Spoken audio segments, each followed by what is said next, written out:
Bueno, muchas gracias por estar aquí.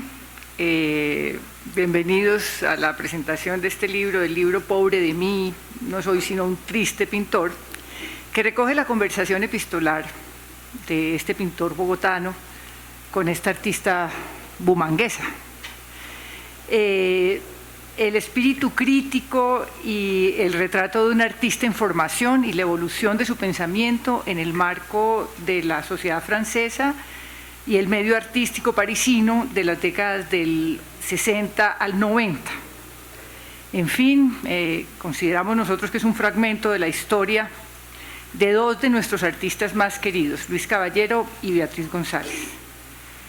Gracias a la generosidad de Beatriz, se hizo posible conocer las páginas y las manos del que escribe. En esta correspondencia, que como menciona Beatriz, no es realmente una correspondencia porque solo existen las cartas que él escribió, se puede conocer mucho de la personalidad del pintor. Como ella misma da fe, las cartas desnudan el auténtico Luis Caballero. Este cruce epistolar forjó una relación de amistad muy sólida en torno a una profunda pasión compartida por el arte. La misma pasión que nosotros queremos fomentar en los estudiantes de la Universidad Jorge Tadeo Lozano y que comprendieron los fundadores hace 60 años cuando, inspirados en la expedición botánica, descubrieron la profunda compenetración que existe entre la exploración científica y la sensibilidad artística. Nuestro interés es abrir las puertas del conocimiento a los estudiantes a través de proyectos como este y ser el puente que los comunique con los mejores artistas, con sus obras, con los procesos creativos y con las tendencias más significativas para que a partir de estos saberes y experiencias puedan formar su criterio, ser independientes y construir su proyecto propio. Así nos hemos orientado a difundir los procesos de creación de artistas colombianos e internacionales en el Museo de Artes Visuales, en estrecho vínculo con la malla curricular de los programas de Artes Plásticas e Historia del Arte, así como con otras carreras de las facultades de Artes y Diseños y de Ciencias Sociales.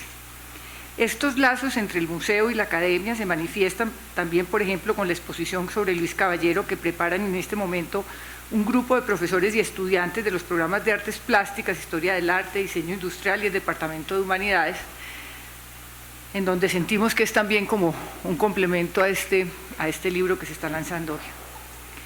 La presentación tendrá como protagonista principal a Beatriz, es un honor tenerla aquí, y en el conversatorio participarán Alejandro Marín y Juan Camilo Sierra. Juan Camilo pues es el gerente general de la filial en Colombia del Fondo de Cultura Económica y va a distribuir el libro. Beatriz, pues, ¿qué presentación necesita Beatriz, por Dios? Y el encuentro será moderado por el matemático y filósofo Alejandro Martín, que fue el editor de la desaparecida a pie de página, que es director de la Biblioteca Virtual de la Luis Ángel, en fin, él será un animador de esta conversación. Muchas gracias por estar aquí acompañándonos en este lanzamiento y espero que todos ustedes disfruten mucho de esta primicia editorial. Gracias.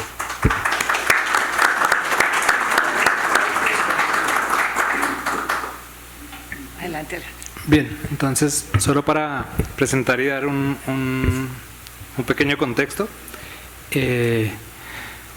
pues para mí este libro surgió en ese momento, que fue cuando fue la exposición en el Museo de Arte Moderno de Medellín de Luis Caballero, y en el día del evento académico que teníamos ahí al fondo el gran telón de Luis Caballero, y estábamos así todos como en esa sala que es enorme con ese telón al fondo, y Beatriz escogió para ese momento leer las cartas de Luis, y fue una presentación muy emocionante y muy particular, en que Beatriz habló muy poco y prácticamente lo único que hizo fue leer fragmentos de las cartas de Luis, y era, digamos, como una manera muy especial y muy interesante de traer a Luis Caballero de otra manera a ese lugar. Yo estaba ahí porque en ese momento yo trabajaba en la Luis Ángel Arango, y yo había producido una página web sobre Luis Caballero, que yo creo que es un buen complemento para este libro, ya que aquí no tienen casi imágenes ni fotos para mirar. Ahí tienen una buena parte de la colección de Luis Caballero, que está en el Banco de la República. Entonces esa página, en realidad el que la hizo fue Nicolás Gómez, pero digamos yo desde adentro colaboré. Entonces yo estaba presentando esa página y digamos por eso tuve la suerte de estar ahí, y Beatriz entonces nos leyó esas cartas, y digamos que Luis, que ya estaba mediante los cuadros, estuvo de otra manera a través de los relatos que Beatriz nos dejaba conocer. Entonces, pues bueno, entonces de ahí ya digamos surgió la idea de hacer este libro.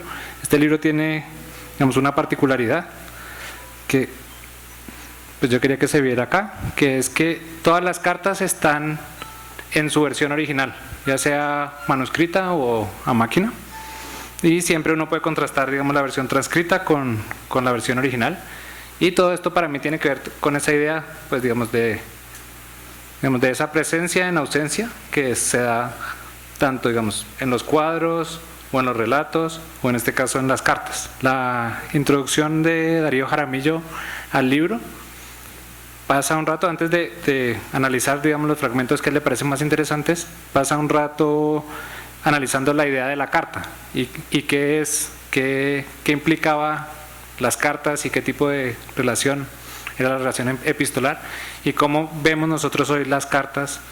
Hoy en día, digamos que ya prácticamente no enviamos cartas, y ya digamos que cómo entendemos el correo electrónico y la relación con el correo electrónico.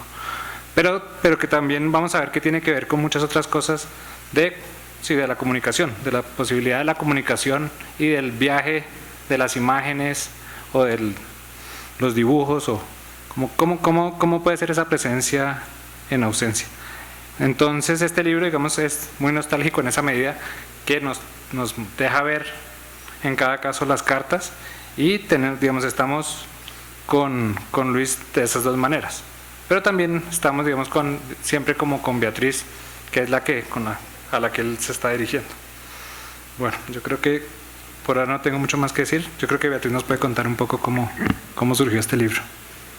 Bueno, yo dicté esa conferencia en Medellín, era un ambiente muy concurrido, ese salón era inmenso, pero yo no pensé que tuviera mucho efecto, pues había hablado Antonio muy bien, diciendo cosas terribles, como Luis decía mentiras todo el tiempo, y de todas maneras había una niña que hizo una cosa muy juiciosa, pero nunca supo quién era Luis Caballero. Entonces yo era la curadora de la exposición, entonces yo me llevé unos extractos de las cartas. Y yo no pensé que surgiera esa conmoción, porque todo era un poco frío, y de pronto llego yo con una bomba de tiempo, que eran unas cartas con unos fragmentos, yo creo que conmovieron a las personas. Yo me vine tranquila para Bogotá, no se sintió nada especial, y al otro día me llamó Cecilia María: Beatriz, las cartas se hacen aquí en el Tadeo. ¿Esto de dónde sacó? Pues Martelena Bravo se había enloquecido, y mucha gente en Medellín se enloqueció con la lectura, y resolvieron que las cartas se debían ser publicadas. Luego tuvimos unas largas conversaciones, si todas las cartas, si fragmentos. Bueno, fueron una etapa sumamente larga de discusión y aclarar quién eran los personajes, ¿no? Porque hay unos personajes que desaparecieron y otros que no. Entonces había que había que distinguir entre Gloria Martínez y Gloria Sea, porque si decía esa Gloria para allá, Gloria para acá. Pero las cartas, yo no sé cuál es el interés de estas cartas.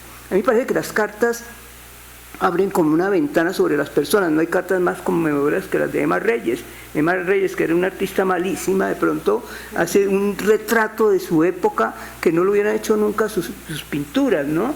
Entonces, para mí, por ejemplo, Ventanas del siglo XVIII, de las cartas, el epistolario de Mutis, que me lo leí hace mucho, ese epistolario completo es la correspondencia de Mutis, le abre una ventana del siglo XVIII que uno no se puede imaginar.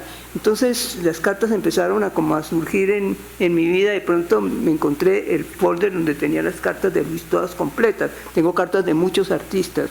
artistas con los que ni siquiera me trato hoy en día, tengo cartas de ellos, pero estas cartas estaban en bloque y me puse a leerlas y realmente no solamente me hablan de Luis Caballero como el personaje de las cartas, sino una ventanita a lo que era el arte en ese momento.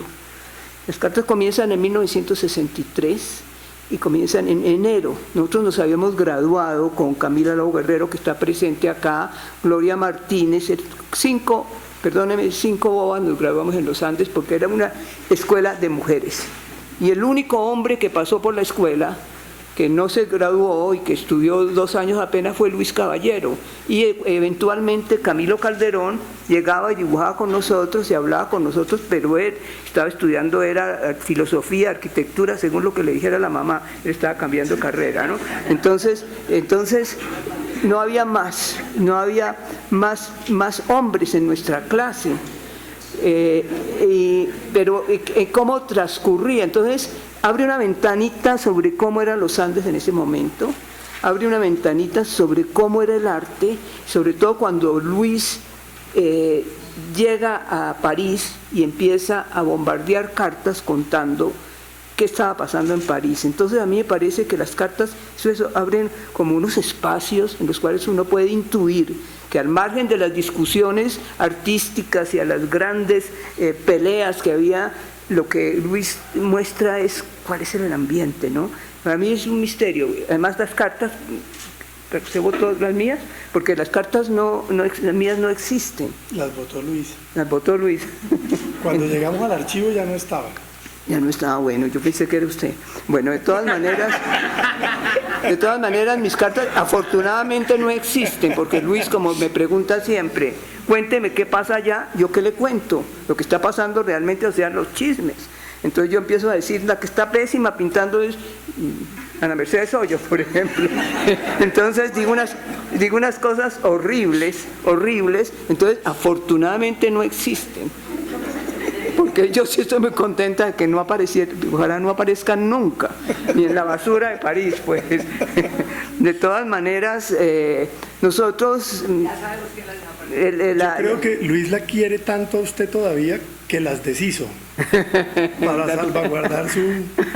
De todas maneras, la raíz está en el grupo que Luis llega...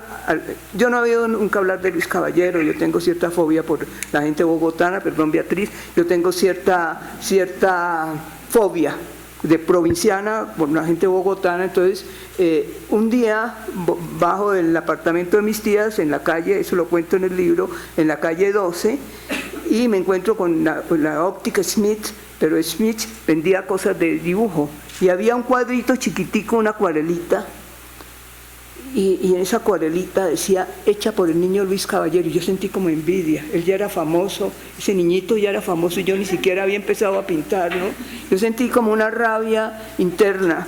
Luego pasaron los años y estoy yo en la universidad, ya voy en tercero, voy subiendo y encuentro un joven de anteojos sentado en el prado, esos prados tan divinos que tenían los Andes, en medio de las 2 avenidas de pinos. Ahí está sentado rodeado de una cantidad de niñas, unas 8 niñas, y Luis estaba ahí leyéndoles la Ilíada. Yo pensé, me identifiqué con él porque para mí lo mejor de los Andes eran los cursos de humanidades. Entonces yo vi que una persona tenía la misma locura mía, de que era preferible las humanidades a la pintura. Entonces lo veo leyéndolo eso.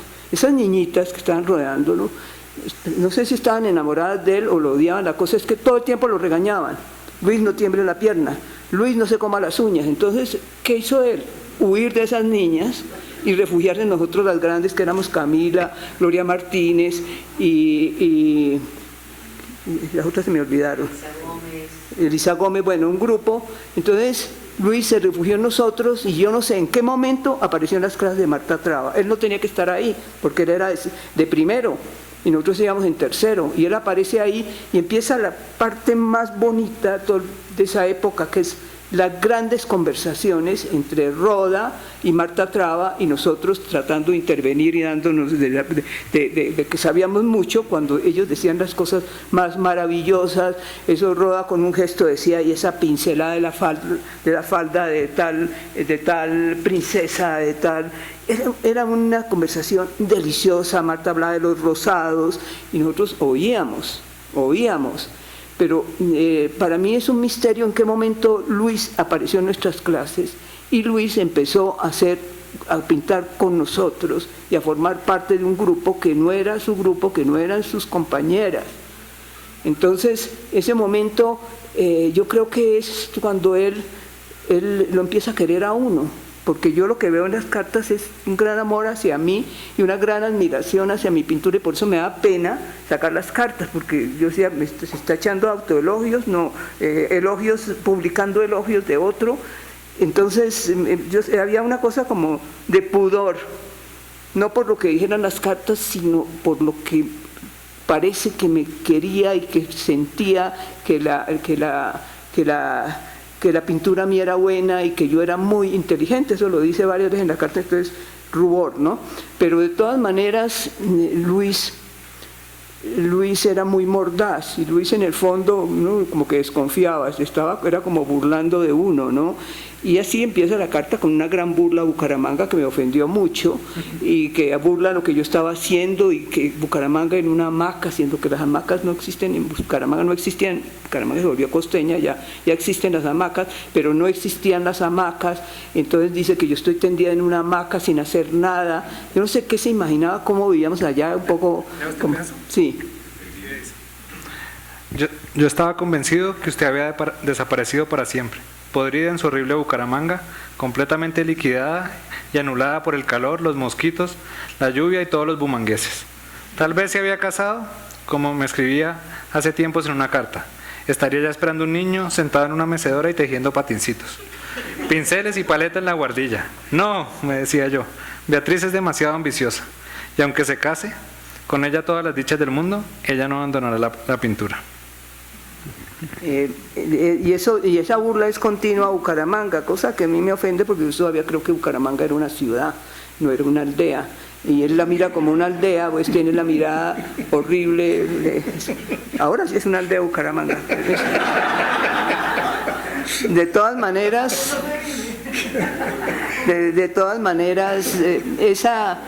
sí, para mí es un misterio cómo pues le escribió a Gloria Martínez, le escribió también a Roda. O sea, hay dos grupos de cartas que no están publicados, y entonces esos dos grupos de cartas no sé dónde están.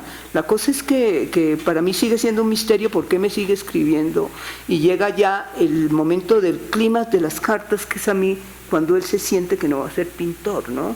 Ese es un drama, bueno, Luis era un llorón, ¿no es cierto, Beatriz? O es un consentido, yo no supe, pero de todas maneras Luis está todo el tiempo llorando porque no puedo pintar, nunca voy a ser pintor. Entonces, para mí es el clímax. Hay unos pedazos de cartas perfectamente preciosas en las cuales él, como ya estoy ciega, no puedo ver esto.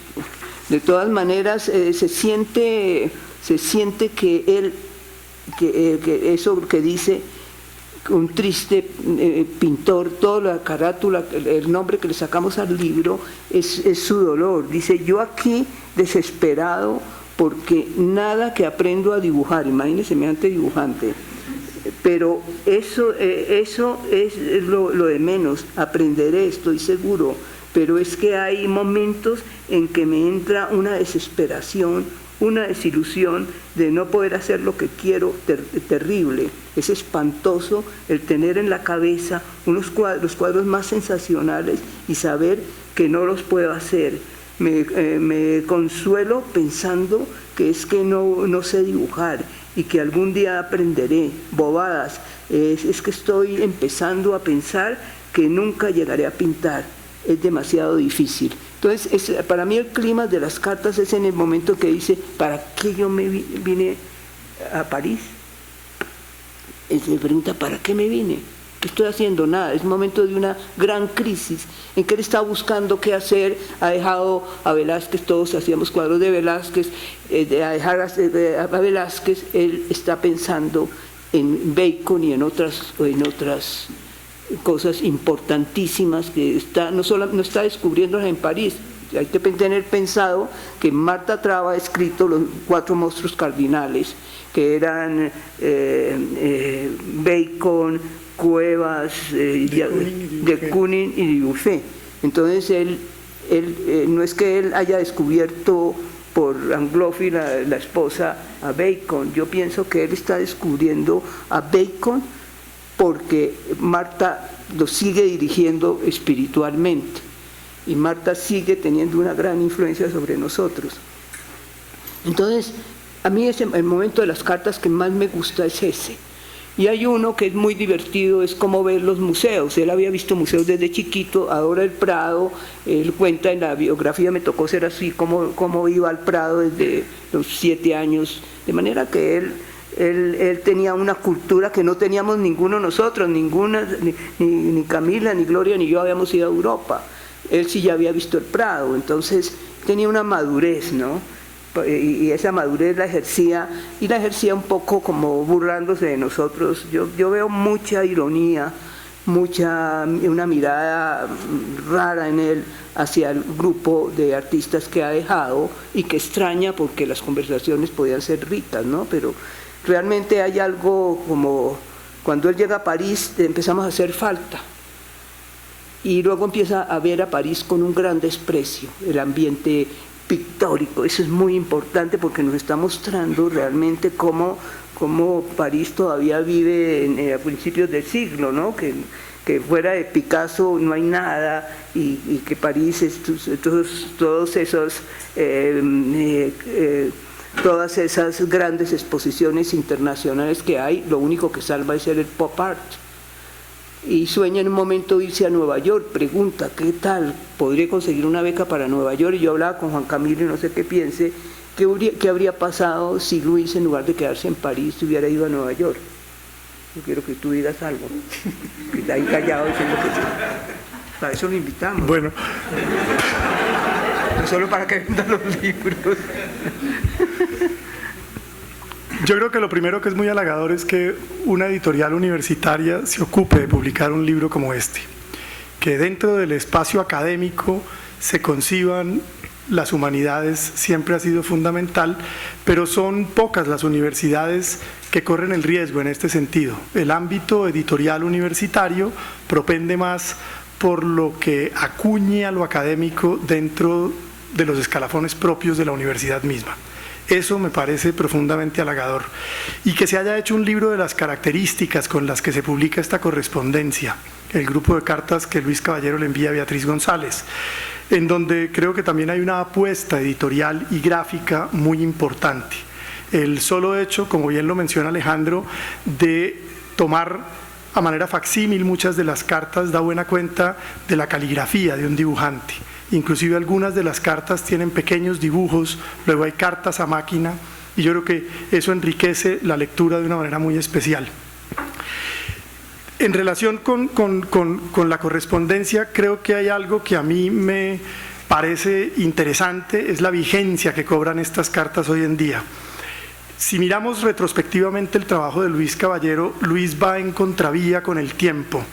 Luis solo está trabajando del lado de sus contemporáneos siendo muy joven y después empieza, montado en una máquina del tiempo, a retroceder hasta llegar a las fuentes del manierismo y del Renacimiento italiano.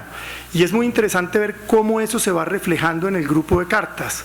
Nunca es explícito en este sentido, pero los comentarios que básicamente abrigan como dos rutas principales, una, lo que ocurre en el ambiente parisino y el arte clásico en los museos europeos, otra, lo que considera alrededor de lo que está ocurriendo durante esa actualidad, aunque no siga asistiendo a ella en Colombia. Y esas dos vertientes, digamos, que son como contenidos principales en las cartas, además de la admiración por Beatriz, una admiración que fue continua y que duró hasta el final. Luis encuentra en Beatriz realmente, y así lo decía explícitamente, la única de todas que no confundió la minucia con el talento. Entonces yo creo que eso le da a las cartas una vigencia extraordinaria hoy, y eso es muy importante. Pensar, para contestar la pregunta de Beatriz, ¿qué hubiera ocurrido si Luis se va a Nueva York? Yo sí pienso que Luis, muy joven, se casa con una mujer norteamericana que también es dibujante y pintora. Creo que por esa ruta le llega de alguna manera Bacon. Hace en un momento determinado una comparación muy interesante frente al trabajo de Bacon, diciendo que es el nuevo Picasso. En la medida que está ausente de todas las corrientes, es un gran creador solitario que influencia de manera directa todo lo que está ocurriendo a su alrededor en el arte de su época. Y desdeña muchísimo todas las demás corrientes que están, digamos, como marcando las tendencias. Eso es muy interesante, sí, en la carta, porque dice, bueno, odio el cinetismo, odia el arte político, odia el arte de moda, que es el arte povera, que estaba en París en ese momento y que exhibía colchones y cosas así, odia ese tipo de obra del arte povera, o nuevo realismo, como se llamaba, odia el arte político, ni hablar, todos los retratos de Ho Chi Minh y del Che y de todo eso, en ese momento que se hacían grandes retratos del Che Guevara, y él detesta todo eso. A mí me llama mucho la atención, más que nada el odio por el cinetismo, ¿no? Pero también me pregunto si fue contagiado por Marta, porque no podemos olvidar que Marta Traba detestaba el cinetismo y se va a Venezuela con tan mala suerte que un día le dan una bofetada, porque claro, el país del cinetismo, y odiaba a la Argentina por muchas razones, pero era porque en el Instituto de Itela se impulsaba el cinetismo. Entonces Luis odia el cinetismo. Pero esas cosas dan vueltas. Tuvimos la oportunidad con Luis de visitar juntos la retrospectiva de Soto que hizo el Jeu de Paume en la década del 90, y Luis salió fascinado de esa exposición, curioso, sobre sí, todo con el primer Soto, sí, que todavía tiene una cosa profundamente expresionista, ¿no? Sí. Ya es un escultor cinético, pero es todavía profundamente expresionista. Sí, esas cosas, él cambia con el tiempo, es cierto, pero en ese momento cuando pone sus odios, ¿qué es lo que está viendo tan horrible y que exalta? El pop norteamericano y el arte latinoamericano. Entonces él queda fascinado con unos artistas latinoamericanos importantes en ese momento, ¿no? De todas maneras, lo que me gusta de esas cartas es que está dando un retrato de París, qué es París en ese momento, y cómo entre en esa pesca milagrosa, lo único que sobresale es el pop norteamericano, habla maravillas. Él tenía mucha influencia del pop inglés, ¿no? Y es realmente el que más lo influencia, más que Warhol y que más que Alan Jones, ¿no? Y bueno, de Kooning sí, pero Alan Jones y esos artistas ingleses lo tienen verdaderamente trastornado. Yo me acuerdo cuando fue a Rotterdam, que nosotros vivíamos en Rotterdam, él todo el tiempo era buscando en los museos cuadros de Alan Jones. Sí. Pero yo creo que Luis además tiene una profunda filia hacia Europa. Parte de su infancia ocurre allí, y su padre juega un rol muy importante. Yo creo que esto que él mismo cuenta de cómo su padre lo llevaba a un museo e incitaba al dibujo sin que fuera, digamos, algo obligado, pero sí había un deseo desde don Eduardo Caballero Calderón hacia sus hijos de vincularlos a una serie de cosas en las que él creía profundamente. Los relatos de Luis adulto sobre cómo eran esas visitas al Museo del Prado en su infancia son verdaderamente sorprendentes, en el sentido en que un niño de esa edad hubiera tenido la sensibilidad y el ojo, y tuviera ya adulto la memoria para recordar las obras que hubiera visto y lo que ocurrió durante esas visitas, y la manera en que eso él lo considera después determinante en su proceso de formación. Es Luis, cuando se gana la Bienal de Coltejer, quien elige Francia y quien elige llegar allí para estudiar en la Grande Chaumière, que es una escuela absolutamente clásica en todo el sentido que vincula anatomía al dibujo, etcétera. Entonces pienso que en ese sentido también es muy interesante ver cómo todo un aspecto de formación clásica va a influir de una manera en un dibujante profundamente moderno, y yo creo que se hubiera aburrido como una ostra en Nueva York. Bueno, yo aquí tengo otra pregunta que tiene que ver con cómo arranca. Como él arranca, él tiene como dos juegos con usted. Uno en el que se ríe siempre de usted por provinciana y porque se va a volver una señora convencional que se va a dedicar a tejer botines, y que siempre está muy preocupado que eso no vaya a pasar. Y el otro es como un juego que tienen entre Velázquez y Vermeer, ¿no? Como que él está inquieto porque a usted le gusta mucho Vermeer y a él le parece que no es tan bueno como Velázquez, pero va mucho al Louvre y tiene dudas, entonces va y viene, entonces, pero siempre es como su encajera y mi infantita, ¿no? Entonces siempre hay como un juego entre, que yo creo que es chévere para, pues como para entender hoy también, pensando en el contexto de los distintos medios, cómo estudiaron ustedes historia del arte y digamos, y cómo tenían ustedes una idea de lo que era el arte relacionándose con estas obras de la pintura clásica, y en particular eso, la importancia tan grande de esos dos pintores, tanto para la obra de cada uno como para el diálogo entre los dos.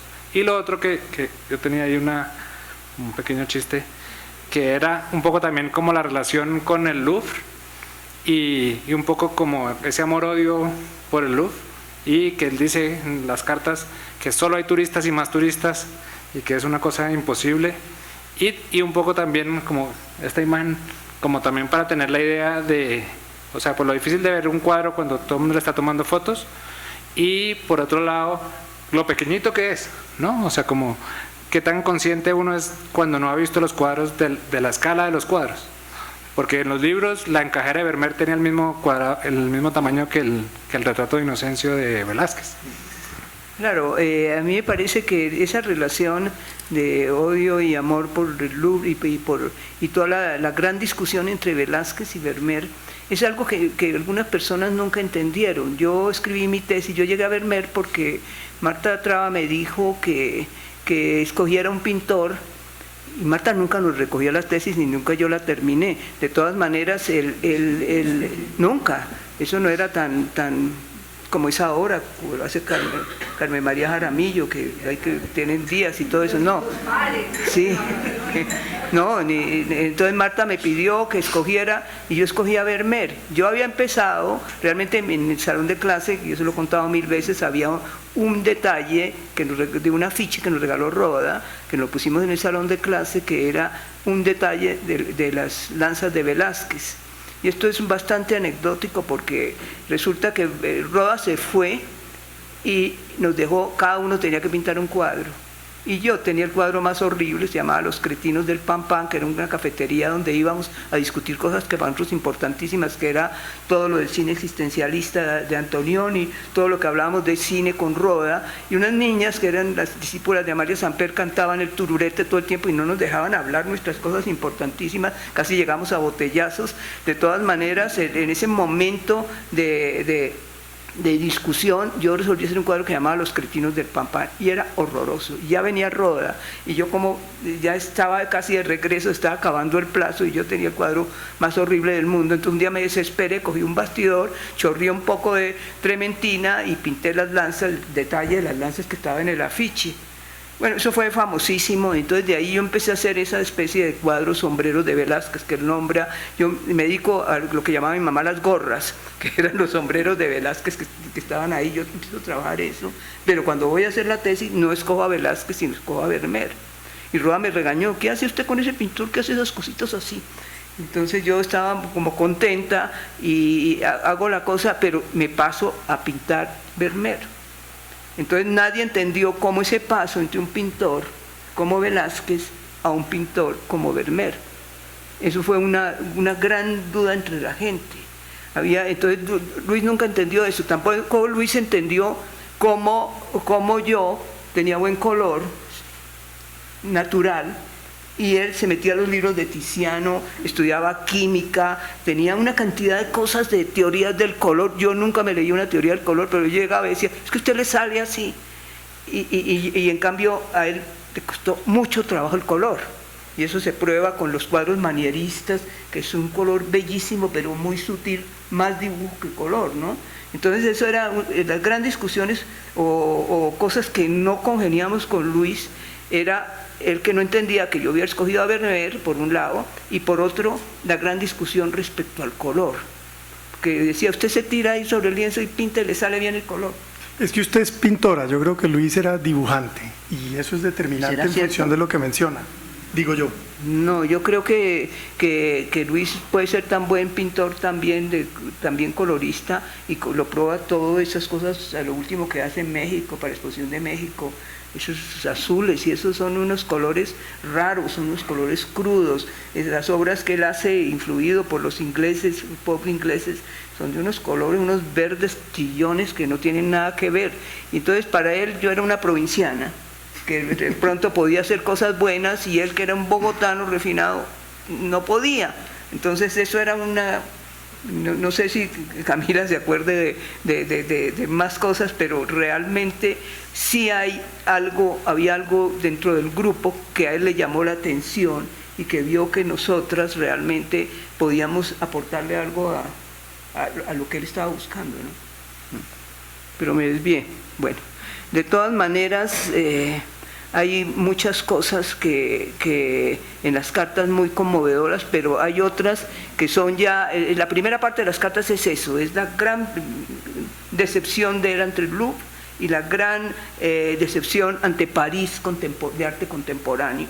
La primera parte tiene que ver mucho con eso. Claro, hay un preámbulo que es ¿qué se hicieron mis compañeras? ¿Qué se hizo la Perdigona? Entonces nos tocó aclarar qué se hizo la Perdigona. Nosotros teníamos sobrenombres, teníamos, usted estaba poniéndose lacitos en el pelo como la Chopa era Carmen Sofía. Bueno, un poco de cosas de Camila como que va a dejar de pintar y se va a dedicar al cine.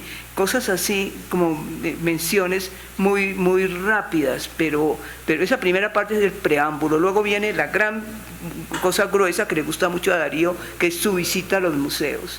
Y luego viene cuando yo me convierto en su curadora, porque eso me explota, pues yo no sé si soy secretaria o curadora.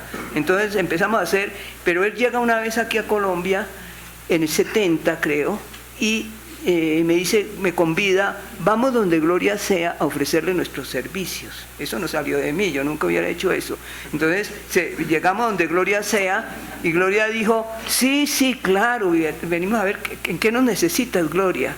Entonces dice Luis expone y Beatriz viene a hacer visitas guiadas. entonces Luis, y eso me ha enorgullecido toda la vida, se puso furioso. Yo no expongo si Beatriz no expone. Y entonces Gloria se quedó, había metido la pata, claro, ¿cómo me va a decir a mí que yo hiciera visitas guiadas y Luis expusiera, ¿no? Entonces eso fue una exposición que empieza en el 71 y que yo empiezo a manejar, a pedirle los catálogos, las cosas, entonces los textos. Y empieza el drama de la exposición porque Marta Traba decide no escribir sino diciendo, ustedes son mis alumnos, siempre, dice una cosa horrible, muchas veces dicté solamente clase para ellos. Y entonces y Marta resuelve mandarnos un cuestionario. Yo, como ni soy escritora ni nada, yo puse sí, no. Y entonces, cuando Luis me manda las respuestas de él, eran las respuestas más maravillosas que podía haber, complicadísima, además larga cada respuesta. Yo me iba desmayando, menos mal que yo no alcancé a entregar mi cosa monolítica así y simple. Entonces me puse y reflexioné y me inventé una cantidad de cosas, la alegría del subdesarrollo, los pintores, los muebles son altares marcos y unas teorías, no sé cómo hice. Y quedó, y entonces desde entonces yo me volví, entonces ya le mando las fotos, me voy sin anteojos, con anteojos, ¿qué te parece estas fotos? Y se hace todo ese exposición y de ahí en adelante las cartas se convierten en que yo soy la curadora de él y le escribo cosas y le ayudo y luego ya yo creo que ahí termina la división. Podría haber una tercera división, pero no creo, ¿no? La carta de despedida, pues, y punto. Pero realmente las cartas tienen el preámbulo, su concepto sobre París y la Beatriz, curadora de Luis. Sí. Yo creo que eso es todo lo que puede resumir ese grupo de cartas, ¿no? Y que se vislumbra mucho la época, ¿no? La época, el amor de él por Marta Traba, el amor por Roda, por los dos profesores que nos marcaron tanto a él como a todos nosotros. Sí. Pero están también, digamos, atravesando hoy en las cartas como dos grandes temas. Uno que es de la angustia existencial, de si tiene sentido ser pintor en este momento, que yo creo que es pues, interesante que nos cuenten cómo vivió eso, o sea, cómo ¿Cómo tuvo, digamos, esa tenacidad para seguir siendo pintor cuando muchas veces le parecía que no tenía sentido ser pintor? Que decía que era como seguir siendo un pintor de íconos después de que yo todavía había pintado su cuadro. Sí. Y el otro que es también dentro de su pintura, que es cómo él encuentra en Velázquez y en Bacon como unos modelos para pensar la pintura, y está entre esa tensión entre qué pasa con el panel pintado, con la superficie de pintura, y cómo, digamos, en la pintura abstracta está por encima de toda la idea de la pintura sobre el lienzo, versus la idea del espacio, y qué nueva concepción del espacio se puede tener. Que yo creo que, digamos, de ambas cosas uno puede, pues, ambas cosas lo llevan a uno a pensar cuando ve todos los cuadros de Luis, ¿no? Como esa angustia constante, tanto por ser pintor como por todas las cosas que lo angustiaban, tanto como la solución que él encuentra, que de todas maneras, aunque uno la pueda encontrar analogías con la pintura clásica, es muy particular, y que tiene que ver con esa solución que él encuentra entre la relación entre la figura y el espacio, y ese espacio de Luis que es muy, muy propio de Luis, así como uno diría que el espacio de Bacon es un espacio que no tiene lugar sino en Bacon nada más. Hay una contradicción en Luis, porque Luis es el gran pintor figurativo y elogia y dice en una carta: yo creo que todos los grandes pintores son figurativos, dice, y afirma rotundamente: yo soy un pintor figurativo, lo dice en las cartas claramente, pero al mismo tiempo está buscando unos elementos abstractos, está buscando lo del espacio, ¿no? Y la importancia del espacio, lo importante de otras cosas que podrían ser sin la figura. ¿Tú qué piensas de esa duda de Luis, tú que lo conociste tanto, entre figurativo y abstracto? El único pintor abstracto al que admira y respeta profundamente es Rothko. Sí. A todos los demás los desprecia de una manera, además, digamos, muy, muy activa. Yo pienso que en relación con lo que mencionaba Alejandro hace un momento, la frustración persiste todo el tiempo, y yo creo que es una frustración real, no hay una falsa modestia. Creo que hay un momento de realización sobre el ejercicio mismo, y es un ejercicio que va variando de una manera muy particular. Me refiero a que inicialmente Luis, como pintor pop, lo que busca son formas compuestas por el color, siguiendo una tendencia muy propia, pues, del pop británico. Por ejemplo, este tríptico estupendo en azules y rojos que hace parte de la colección del Museo Nacional, que es uno, me parece a mí, de los momentos más logrados en ese momento pop. Y luego, en la medida en que va, insisto, viajando hacia atrás en el tiempo, empieza a aparecer el dibujo con el modelo, las fotografías que él mismo toma del modelo o que le pide a determinados fotógrafos tomar. Luego pasa a aspectos más literarios, en donde busca narrar a partir de lo dibujado, sobre todo como al final del 70 y el principio de los años 80, y entonces pone en escena a los modelos y hace series como la que montó con Rafael Moure en Los Prados de la Sabana, Los cuerpos desnudos ensangrentados, que están profundamente vinculados a la exposición del año 78 en la galería de Alonso Garcés y Velázquez. Luego eso empieza a variar y hay como una libertad enorme hacia lo anatómico, en donde ya digamos que su relación con el modelo cambia de una manera sustancial. Luis tiene la libertad de una anatomía propia, pero siempre está frustrado con el resultado. Nunca el resultado logra, digamos, lo que la satisfacción misma sobre el oficio, en el ejercicio directo del dibujo, le implica. Es algo no logrado, es algo finalmente no resuelto. O sea, él está convencido de que el dibujo, de que la pintura son la construcción de un universo desde un individuo, y ese universo nunca terminará de estar listo. Pero persiste, es terco, y esa continuidad yo creo que es lo que es. O sea, la vida de Luis es breve. Un hombre que como Luis Caballero aún haya sido tan prolífico, muerto a los 52 años, haya dejado una obra tan contundente, y una obra que además, como pocas obras en la historia del siglo XX en el arte colombiano, es todo el tiempo ascendente. En mi criterio, el mejor Luis es el Luis de la última época, sin duda. Luego del Gran Telón, las obras que pinta, de las que hace parte alguna serie en el Banco de la República para la exposición con Nora Jaime en Nueva York, creo que son un momento estupendo. Ahí, por ejemplo, ya está trabajando con Polaroids, ¿no? Sí. Aparece la máquina Polaroid, Luis lo que hace es en una televisión poner películas pornográficas homosexuales, toma fotografías de determinadas escenas y es tan realista en la manera en que hace uso de ese material que en estas últimas obras en la tela hay un enmarcado negro que no es otra cosa que la veladura propia del resultado de esa foto Polaroid. Entonces yo creo que esa frustración persiste y lo que es de una profunda honestidad en él es que la conserva, es una cosa no necesariamente masoquista, es parte, como digamos, de la necesidad del oficio en sí mismo, y ahí está, o sea, nunca está profundamente satisfecho con el resultado de su trabajo. Bueno, pero yo pienso que los artistas tampoco, ninguno, todos estamos, pero no lo expresamos tanto, ¿no? Hay una cosa que quería contar aquí, es que yo nunca entendí por qué le gustaba mi obra, siendo una obra tan diferente de la de él. ¿Por qué le gustaba mi obra? Yo todavía tengo duda porque cuando esa famosa exposición con Gloria Sea, la que les conté, los pusieron juntos y discutimos mucho que si los cuadros revueltos o que si él aparte, todo eso, al fin eso va junto, fueron juntos. Entonces yo llevé mis muebles de lata a la exposición y él llevó sus cuadros maravillosos, manieristas, grandísimos, todas esas cosas casi religiosas, increíbles. Entonces, cuando él manda esos cuadros y yo pongo mis muebles, para esta Gloria contrató a Jim Amaral para que hiciera las bases y ella los puso de colores verde lora, no sé qué, y al lado de esos grises y unos colores tan sutiles de Luis, eso era una cosa terrible. Yo llamaba el pasaje Rivas y la Capilla Sistina, ¿no?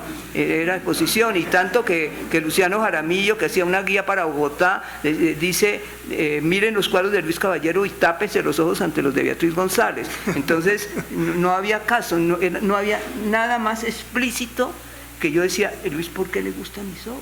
¿No? Que era tan distinto, tan absolutamente distinto lo que hacíamos y el concepto que teníamos de arte, sin embargo, lo dicen las cartas, ¿no? Sí, eso a mí me ha llamado mucho la atención, pero en cuanto a la frustración es muy evidente en él en las cartas. Es siempre marcando que no puede, que no va a llegar, que cuando expone en Holanda dice, me fui a Holanda a exponer y nadie fue a la exposición, ¿no? Nadie fue. Entonces son como unas cartas en cierta forma irónicas, pero muy dolorosas, ¿no? Aquí me dice que tenemos que terminar ya. Muy bien. Entonces, bueno, muchas gracias a todos por estar acá.